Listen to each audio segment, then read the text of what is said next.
부활절 귀한 찬양, 오늘 부활하신 우리 주님께서 귀하게 받으신 줄로 믿습니다. 그 부활의 귀한 은혜가 여러분과 함께 하시기를 바랍니다. 여러분, 지금은 돌아가셨지만 하영조 목사님 사역 초기에 연예인들에게 복음을 전하셨어요. 그래서 특별히 연예인들을 대상으로 성경 공부를 많이 하셨는데, 한 번은 성경 공부를 하면서 부활하신 예수님께서 제자들에게 모인 곳에 나타나서 제자들과 말씀하시는 그 내용을 성경 공부하게 되었습니다. 그래서 그 목사님이 이렇게 물으셨대요. 부활하신 예수님께서 제자들 앞에 나타나셔서 제일 먼저 뭐라 그러셨어요? 그렇게 물었더니 미리 성경을 읽어오라고 했지만 바쁜 일정 가운데 그날따라 아무도 성경을 읽어오지 못한 거예요. 그러니까 아무도 대답을 못하고 고개만 숙이고 있는데, 그 중에 한 사람이 손을 들고 벌떡 일어나서 마치 그 귀신 유령 흉내를 내면서 손을 막 이렇게 휘저으면서 유령 같은 몸짓과 말로 이렇게 얘기했대요. 얘들아, 너희들은 내가 보이냐? 엉뚱한 말 한마디로 그 성경 공부하는 그 모임이 굉장히 웃음바다가 되었다고 하는데, 그분이 돌아가셨죠. 코미디언 구봉서 장로님이셨습니다. 장난 같은 말이지만 여기에는 우리가 분명히 들어야 될 메시지가 있는 것 같아요. 정말 보이는가? 정말 부활하신 주님이 우리는 보이는가? 여러분 보고 계시나요? 오늘 부활하신 주님. 여러분, 예수님의 부활은요 결코 신화가 아닙니다. 픽션도 아니고요, 판타지도 아니고 분명히 이 땅에 있었던 역사적 사실입니다. 그런데 과거의 역사라고 해서 단순히 기억하고 추억하는 것으로 그쳐서는 안 됩니다. 부활은 분명히 우리의 과거에 있었던 사건이지만, 그런데 그 과거에 있는 사건이 오늘까지도 우리에게 생생하게 살아있는 현실입니다. 부활하신 주님은 지금도 우리와 함께 하시죠. 그래서 부활신앙이라는 것은요, 주님이 부활하셨다라는 것을 믿는 것에 그치는 것이 아니라 그 주님의 부활을 따라 나도 부활할 것이고, 부활하신 주님이 오늘 나와 함께 하신다는 예수님의 부활하신 주님과의 임재 속에 살아가는 것, 여러분, 이것이 부활신앙이 아닐까요? 여러분, 이 주님의 부활은 주님의 부활로 그치지 않습니다. 우리의 부활로 이어질 겁니다. 이제 곧 이 땅에 오셔서 이루실 주님의 그 마지막 그 순간, 그때 우리 모든 성도들은 주님을 따라 부활할 것이고, 오늘 우리는 이 땅을 살아가지만 부활을 바라보며 부활의 소망으로 살아가는 것. 그래서 부활절은 1년에 한 번 오는 그날이 부활절이 아니라 매일이 우리의 부활절이 되는, 오늘 놀라운 이 부활신앙으로 다시 한번 우리의 가슴을 채우는 부활절 아침 될 수 있기를 주님의 이름으로 축복합니다. 자, 오늘 우리가 읽었던 본문 보세요. 첫 번째 부활의 아침에 있었던 사건입니다. 11절. 마리아는 무덤 밖에 서서 울고 있더니 울면서 구부려 무덤 안을 들여다보니, 부활절 아침에 한 여인이 예수님의 무덤에서 울고 있어요. 이 마리아입니다. 마리아. 왜 울고 있을까? 여러분, 마리아에게 예수님은 특별한 분이었습니다. 인생에 정말 비천한 곳에 사람처럼 살지 못했던 마리아. 그런데 어느 날 예수님이 그의 삶 속에 들어오셨고, 보잘것없는 자신의 삶을 가장 빛나고 가치 있게 만들어주신 그분, 새로운 삶을, 새로운 인생을 살게 해주셨던 그분입니다. 그런데 그분이 십자가에서 덧없이 죽으셨다고요.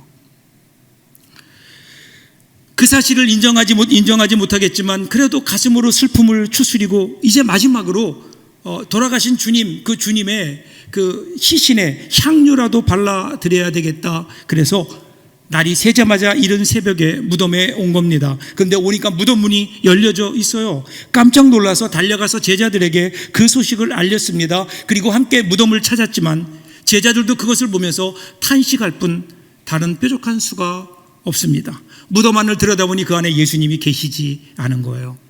한숨만 연발하다가 제자들이 그냥 힘없이 그 언덕길을 내려갈 수밖에 없습니다. 다 그렇게 한숨 쉬며 떠나갔지만 차마 마리아만큼은 그 자리를 떠나지 못하고 지금 무덤 앞에 앉아 울고 있는 거예요. 생각하고 또 생각해도 눈물이 하염없이 흐르고 억울하고, 주님이 그렇게 돌아가신 것도 억울한데 이제 우리 주님의 시신에 누가 장난을 쳤다, 누가 주님의 시신을 훔쳐갔다라고 생각하니까 가슴이 미어지면서 아픔이 몰려오는 겁니다. 지금 그래서 울고 있는 거예요.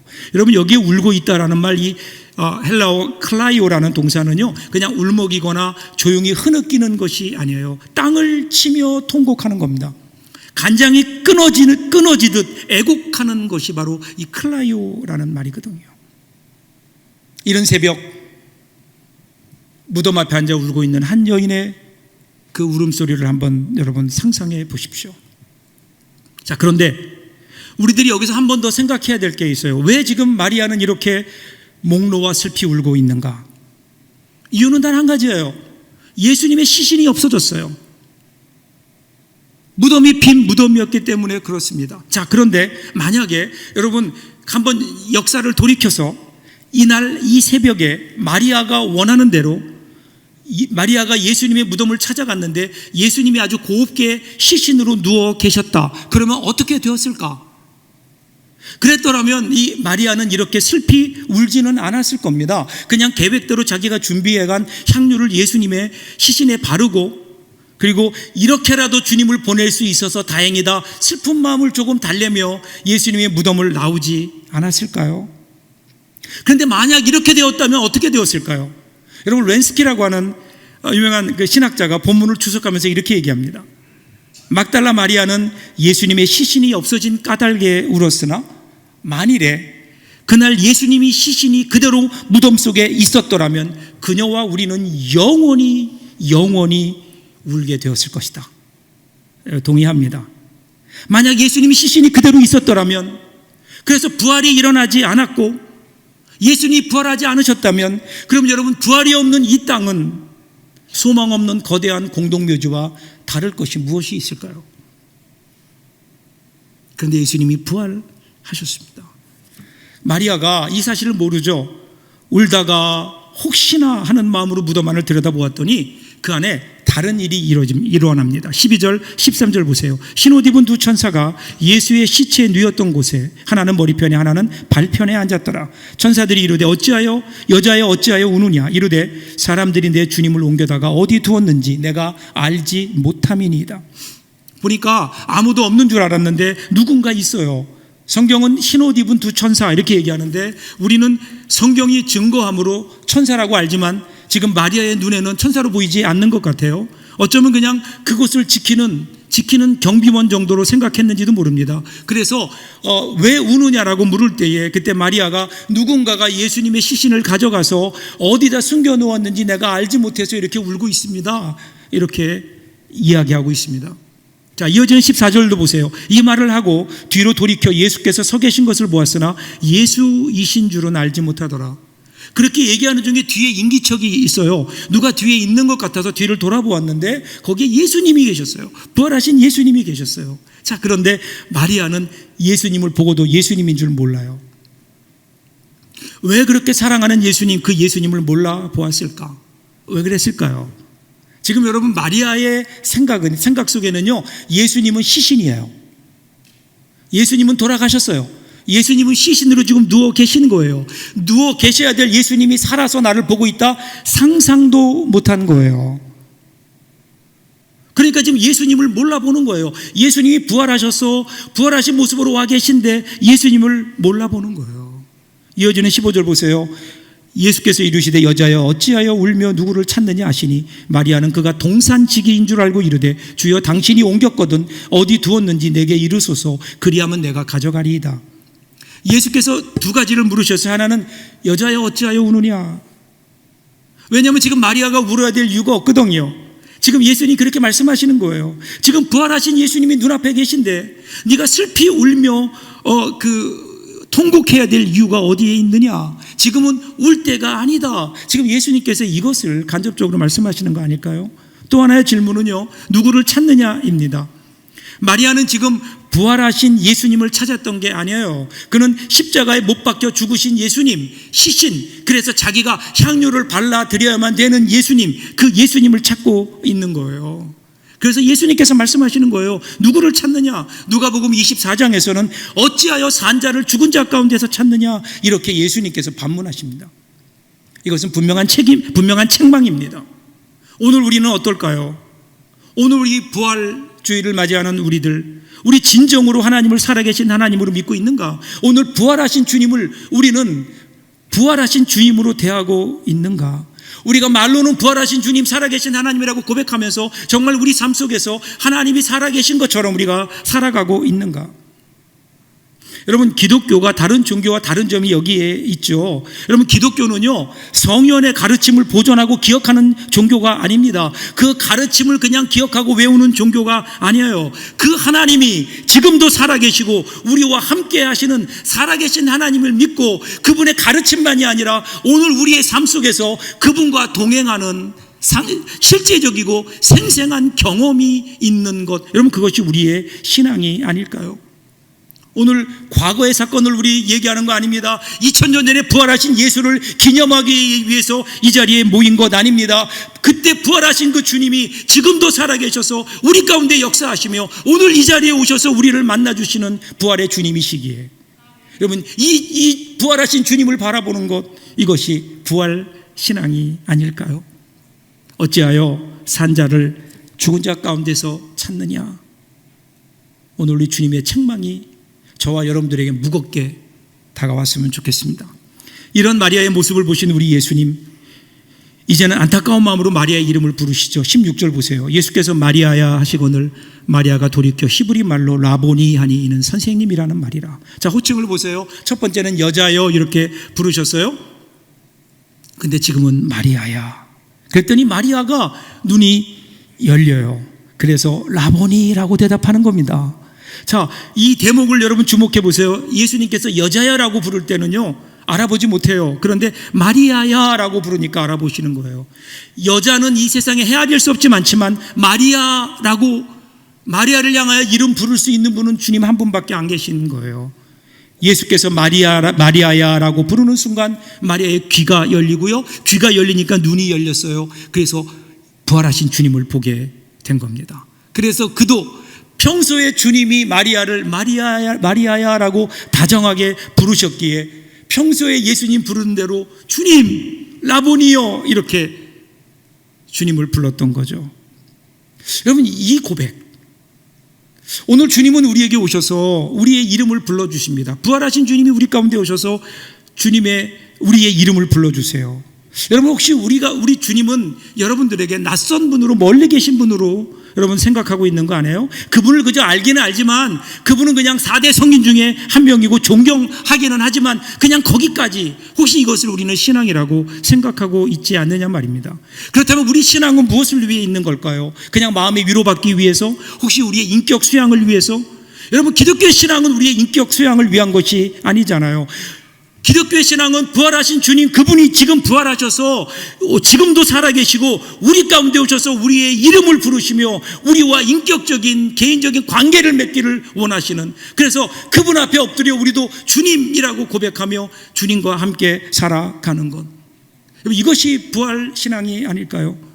우리 가운데 찾아오시는 주님, 우리 주님은 한 번도 우리를 수십억 인구 중에 한 명으로 대하지 않으십니다. 주님은 저와 여러분을 대하실 때 이 세상에 단 하나밖에 없는 것처럼 마음을 담아 우리를 부르시는데, 오늘 우리는 주님 앞에 어떻게 응답해야 될까요? 부활하신 주님, 여러분, 주님 앞에 우리의 마음을 열고 우리도 주님 응답하며 부활하신 주님을 마음속으로 감싸 안는, 마음속에 모셔드리는 저와 여러분들 될 수 있기를 간절히 소원합니다. 자, 17절 상반절 보세요. 예수께서 이르시되 나를 붙들지 말라, 내가 아직 아버지께로 올라가지 아니하였노라. 울고 있는 마리아에게 마리아야 위로하시니까 아마도 마리아가 예수님을 잡았던 것 같아요. 그러니까 예수님께서 나를 붙들지 마라 이렇게 말씀하시는 겁니다. 마리아가 예수님을 붙들었다. 붙들고 왜 붙들었을까요? 붙들고 뭐라 그랬을까요? 여러분이 마리아라면 예수님 붙들고 부활하셨어요, 주님 딱 붙들고 뭐라 그럴 것 같아요? 저 같으면 그럴 것 같아요. 예수님 괜찮으세요? 못 박힌데 좀 상처는 나셨어요? 옆구리는 어떠세요? 얼른 집으로 가세요. 제가 집에 가서 치료해 드릴게요. 로마 군인들 오기 전에 빨리 도망갑시다. 이러지 않았을까요? 그때 마리아에게 말씀하세요. 나를 붙들지 말라, 내가 아직 아버지께 올라가지 못하였노라. 여러분, 이게 무슨 의미일까요? 부활하신 주님, 지금 마리아는요 예수님이 소생한 걸로 생각하는 거예요. 마치 필름을 거꾸로 돌려서 십자가 이전으로 돌아간 것처럼 생각하고 있는 거예요. 그런데 지금 예수님은 소생한 게 아니에요. 역사를 뒤로 돌린 것도 아니에요. 부활하셨다고요. 부활하신 주님은요, 이전과는 다른 관계로 사람들과 관계를 맺으시는 겁니다. 이전에는 인간적인 관계, 인간적인 친밀함의 관계를 넘어서서 이제는 시간과 공간을 초월해서 부활하신 주님으로 언제나 어디서나 우리와 함께 우리 곁에 머무시는 부활의 존재가 되셨다는 거죠. 17절 하반절 보세요. 이제 내 형제에게로 가서 이르기를 내가 나의 아버지 곧 너희의 아버지, 나의 하나님 곧 너희의 하나님께로 올라간다고 말하여라. 여기서 올라간다는 것은요, 하늘로 올라간다라고 하는 의미만이 아니에요. 새로운 차원의 삶으로의 도약을 말하는 겁니다. 이제 예수님께서 이 땅에 십자가의 모든 사역을 이루시고 십자가에 죽으셨을 때 그때 하나님이 예수님을 품에 안으셨다고요. 그래서 그를 부활시키셨다고요. 영원한 생명이 되신 겁니다. 영혼은 시간과 공간의 제약을 받지 않잖아요. 언제나 어디서나 어떤 상황 속에서라도 우리를 만나주시는 부활하신 주님으로. 자, 그런데 여기서 우리가 주목해야 될 부분이 하나 있어요. 그것은 나의 아버지 곧 너희의 아버지, 나의 하나님 곧 너희의 하나님이라는 표현입니다. 나의 아버지, 나의 하나님. 여러분, 예수님을 죽은 자 가운데서 구원하신 하나님, 예수님을 부활하게 하신 그 부활의 하나님, 그 하나님이 우리의 하나님이 되신다는 거예요. 여러분, 부활이라는 게 뭘까요? 부활이라는 것은 예수님에 대한 세상의 판결을 원심 파기시키신 겁니다. 그리고 하나님께서 부활의 능력으로 예수를 안으시고 예수를 부활하게 하셨어요. 그렇게 부활케 하신 그 하나님이 바로 우리의 하나님이 되고 우리를 부활하게 하신 그 아버지가 바로 우리의 아버지가 되신다. 그러니 이제 어때요? 우리는 더 이상 이 세상의 죽음의 권세에 눌려 살 존재가 아니라 부활이라는 소망을 가지고 예수님이 부활하신 것처럼 우리도 부활할 것이기 때문에 이 세상에 어떤 어려움이 있더라도 이기며 부활의 소망을 가지고 이기며 살아가는 부활의 소망을 가진 존재로 하나님 우리를 만드신 것 아닐까요? 자, 이 소식을 들은 마리아의 마지막 모습을 보세요. 마지막 18절입니다. 막달라 마리아가 가서 제자들에게 내가 주를 보았다 하고 또 주께서 자기에게 이렇게 말씀하셨다 이르니라. 사랑하는 여러분, 이 끝이 아니라는 거예요. 끝이 아니에요. 이제 시작입니다. 여러분, 더 이상 과거에 매이지 말고 미래를 향하여 뛰어가라는 거예요. 여러분, 마리아의 모습을 보세요. 그는 지금 뛰어가고 있습니다. 더 이상 좌절과 절망에 빠져 있지 않습니다. 눈을 들어 부활하신 주님을 바라봅니다. 그리고 제자들 향해 뛰어갑니다. 뛰어가서 뭐라고 고백했을까요? 우리 예수님 부활하셨습니다. 우리 주님 부활하셨습니다. 더 이상 무덤 안에 갇혀 있지 않고 부활하신 주님, 그 주님을 바라보며 어떻게 해요? 우리도 부활할 것이기에 눈을 들어 희망과 용기를 가지고 살라는, 무덤이 끝이 아니라 부활로 이어진다는 이 사실. 사랑하는 여러분, 예수님의 부활 이후에 우리는 부활의 시대를 살고 있습니다. 우리는 주님의 부활로 시작했지만 이 주님의 부활은요, 우리의 부활로 끝납니다. 부활신앙은요, 예수 부활에 대한 확신에서 출발해서 장차 주님이 이 땅에 다시 오실 때에 그때 이루어질 모든 성도들의 부활로 완성되는 겁니다.